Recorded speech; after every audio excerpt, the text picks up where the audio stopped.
Hello everyone, how are you doing? Welcome to my review of the next High Republic book I am reviewing, and that is Star Wars High Republic Into the Dark. But I was going into Tosche Station to pick up some power converters. Overall, this book is much better than Light of the Jedi in my opinion. The book focuses on the same group of people rather than spreading the reader thin on character to character from random new place to random new place. And the characters are always in basically the same place at basically the same time. And the characters that are brought in are actually fairly dynamic characters. And this includes the Jedi, who are usually kind of bleh. Jedi are normally just kind of robotic people that we see in the films and books. But in here, they're pretty in-depth in the way they think about the Force, and they're quite different from Jedi to Master to Padawan. And most of these Jedi don't fit this normal, basic thinking, which is honestly a breath of fresh air. The villains in this book are the Nihil, which are introduced in Light of the Jedi, but also a new species called Drengir. And I think I'm saying that right. But this is their first introduction into the current canon. Their first introduction. You only get one introduction. I don't. Oh boy. It's going to be that kind of video. The Drengir are basically plant people that are able to regenerate themselves, even from lightsaber cuts. They are also deeply connected with the dark side of the Force, which honestly, this was kind of a disappointment a little bit, because there was a hint that, ooh, there's something dark in this place, something in the dark side of the Force. And I was like, ooh, sweet, there's gonna be like some ancient Sith or something like that they might awake. Kind of tripped over my words there a little bit, but I thought it was going to be some ancient dark entity, but it was just like plant people. So I mean, they're pretty cool, but I mean, I was just hoping for something more Sith versus Jedi, since the Sith have been long gone. I think the Drengir are pretty cool, but I don't think I personally like them as the main villain. And overall, the characters they introduce are pretty interesting and pretty cool, with, I would say, the exception of Geode. Geode is a rock. He's a rock. But yeah. And it's not like he's a rock person, like the Thing from Fantastic Four. He's just a rock. I like that boulder. That is a nice boulder. And honestly, this might be the worst part of the book. I kind of understand what Claudia Gray, who was the author, was going for with introducing a very different type of species. It just didn't connect. I think the video went really janky right there, so I apologize. Geode's fucking with my video. But yeah, Geode was a hard miss for me. Even with Geode and the Drengir, I do recommend this book. There's some pretty cool lightsaber action, as well as the commentary on the Jedi Order is different, and it's pretty new, especially in High Republic, because it's one of the first few books, but it's definitely the most interesting part of this book in my opinion.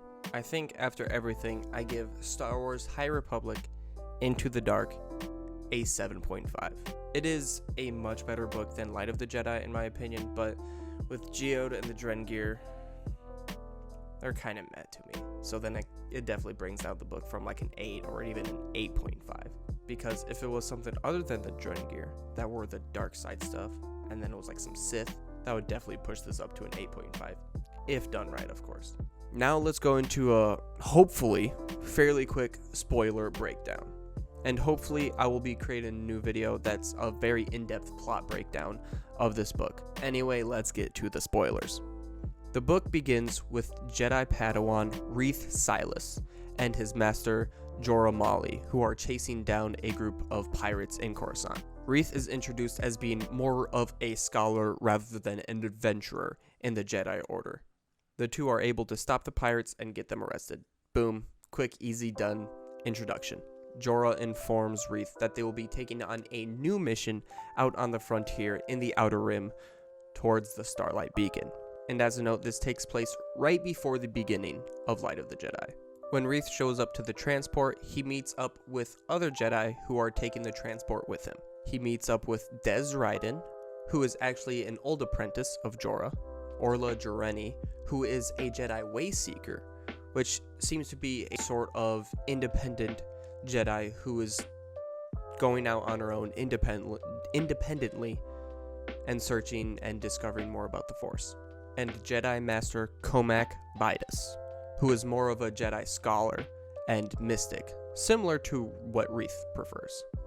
The ship arrives and they are introduced to meet Leax Giassi, or Giassi, I'm not really sure if it's a hard or soft G, but then there's Affie Hollow and Geode, which is the rock that I was talking about.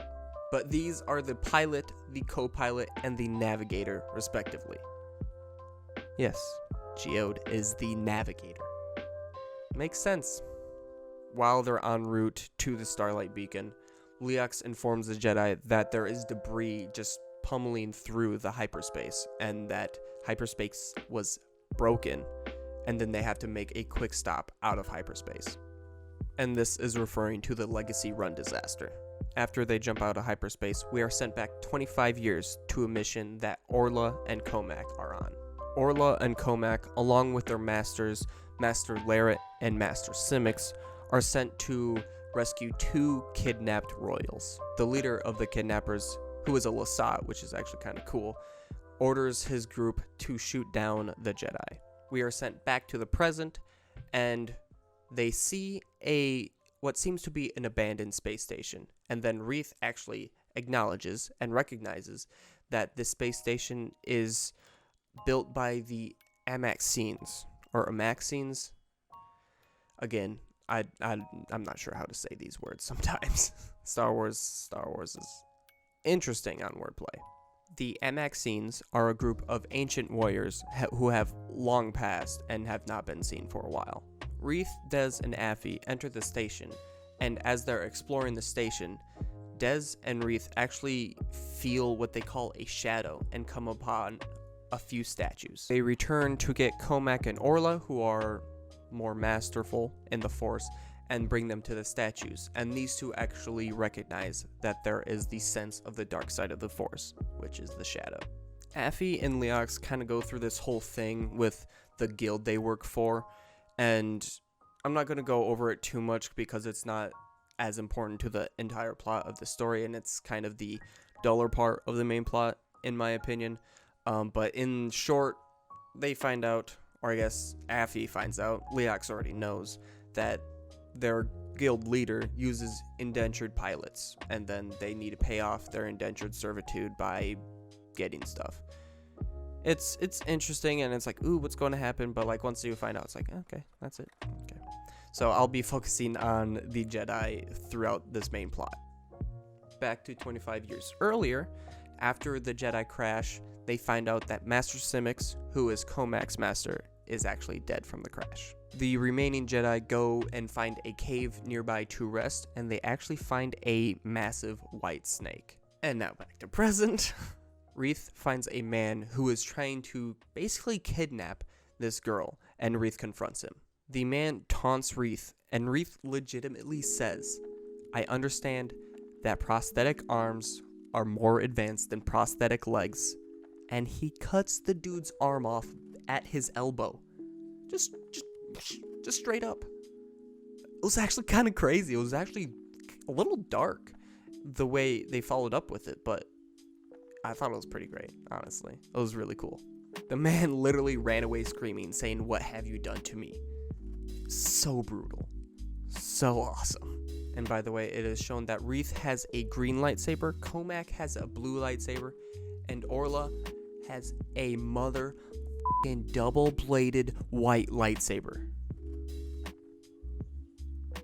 So cool. So freaking cool.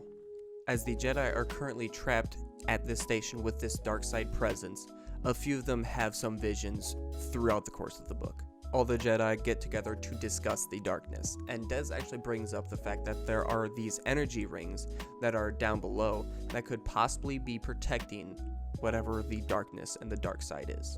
After going down to search for these energy rings to see what it could possibly be, Dez and Reith come upon this door, and Dez actually gets, like, straight up Scooby-Doo flip-flop to the other side of the door. As Reith goes up to the door to investigate, he hears shouts, and then there's a blinding light that he actually has to shut his eyes from. Reith is able to get to the other side of the door afterwards and does not find Dez, but only 2 helix rings. And when these helix rings get older, like they more than likely have at this Amaxine station, they can malfunction and produce an energy wave that can disintegrate a body. After Reith returns, they decide that Dez was more than likely vaporized, which is kind of crazy. The group then receives a message that the hyperspace lanes are now open again. The remaining Jedi decide to bring these statues or idols with, so then they can potentially contain the darkness that is inside them. The remaining Jedi decide that they should bring these idols back to Coruscant to the Jedi Temple to be guarded. But before they do that, they need to contain the darkness that is inside them. They are successful in containing the darkness inside these idols, and they bring the idols to the ship so then they can return to Coruscant. After they return to Coruscant, Orla takes the idols to the Jedi Temple to the shrine in the depths. We find out that this is a Sith shrine that the Jedi Temple is built on top of, which is really cool and interesting to think of what they could play with that in the future. Like, what if a Padawan goes down there? What happens if they connect with the dark side down there or something like that? I think there's a lot that they can do with that, and I'm interested to see where they go with that. As Reith is in a med bay, he finds out that his master, Jorah Mali, dies in combat against the Nihil, which is actually something we see in Light of the Jedi. After Orla and the other Jedi get the idols to the shrine, they seemingly extinguish all darkness within the idols. But afterwards, they find out that there was nothing within the idols to extinguish. There was no darkness inside. The idols were actually used to dampen the dark side of the Force, and they removed these dampeners, so they released something on the Amaxine station, this being the Drengir. Back in time again, Comac has some issues holding back his feelings of frustration towards specifically the Jedi Order. After his master dies, he's told to just forget them and just move on, which he has trouble thinking, and it's a realistic issue to have. Why do the Jedi just say hey, your master's dead, well, he's one with the Force now, just get over it, no grieving, just on to the next one. That's kind of how they act, and this book brings that to the forefront, and it's a very interesting concept. And now back to the present. Reith is actually confronted by Comac, who, with Orla, wants to go back to the Amaxine station to return the idols that they took away. They meet up with Leox and Affy, who also want to go back to the station, and then they make their way off back to the Amaxine station away from Coruscant. They are able to sneak by a Nihil storm that is there now, and are able to have everyone except for Leox and Geode, because you never see Geode move in this book. Anyway, everyone but Leox and Geode enter the station. Orla and Comac take the idols to the center chamber where they were initially, and Reith actually goes to examine the door that seemingly killed Dez. As he walks up to it, a very similar thing happens. The door Scooby-Doo's on him, and he is launched away. And he finds out that he's in a hyperspace pod, and he's going somewhere that he doesn't even know. A tractor beam actually pulls Reith's pod down to a planet after he exits hyperspace, and as he lands, Reith senses a huge dark side presence. As Comac and Orla are making their way to the central chamber, they come across the Drengir, and at the same time, Reith is introduced to the Drengir, who, at this new planet, are carrying some very old blasters. The Drengir bring up that Reith is similar to another one that they have gotten recently. This leads us to believe that Dez is still alive. The Drengir poison Dez and bring him to Reith to fight him for Dez's own freedom. While they are dueling, Reith actually projects Jorah's image into Dez's mind. With the image of Jorah in Dez's mind, Reith is able to disarm Dez, and Reith protects Dez from the other Drengir and backs themselves up to a pod to get back to the Amaxine station. Orla and Comac are able to get the containment back onto the idols, and then the Drengir, they kind of go into hibernation, really. They just kind of blend back into the greenery. Reith is able to get himself and Dez into a transport pod to go back to the Amaxine station, but the Drengir are following close behind. Reith and Dez are able to get back to the Amaxine station, but like I mentioned, the Drengir arrive very shortly after. After the Drengir pod attaches, Reith actually goes up to the pod door, pushes the Drengir away, and then the helix rings actually ignite and just vaporize the Drengir. After Reith and Dez meet up with Comac and Leox, Reith actually heads to a controls panel to then increase the power of the shields because Leox informs them that a large solar flare is incoming. As the Nihil enter the station, Orla needs to think of some way to slow down the Nihil, and the only way she can think of to do this is to release the containment that they just put on the idols and let the Drengir go again. Reith is able to actually jettison all the hyperspace pods so that the Drengir and the Nihil are not able to use it if they take over the station. Back to 25 years ago, Comac, Orla, and Master Lara actually find the location of where the two royals are hiding, and they prepare to move in. The three Jedi actually burst through the entrance, and Master Lara actually is able to go through and kill all the kidnappers, but not before the leader is able to kill one of the royals. Now, to the present. To help his friends, Reith actually goes to a control panel and opens an airlock. This sends the Nihil, the Drengir, all sorts of items, containers, out the airlock. Reith is actually on the way out himself until he slams into something. The airlock closes, and it's Geode that got there somehow. I think it would have been better if Reith died, honestly. Him doing this heroic sacrifice, protecting his Jedi friends and his two new friends, Leox and Affy, but then Geode is there somehow. There is no point in the book where we see Geode move. Geode moves, like, off screen, basically. Yeah. I just don't like it. This basically destroys all the enemies at the station that the Jedi, Leox, and Affy need to deal with, and then they head back to Coruscant. A few days after they return to Coruscant, Reith finds Dez, and Dez actually notifies Reith that he has taken the Barish vow, Barash, again, Star Wars words.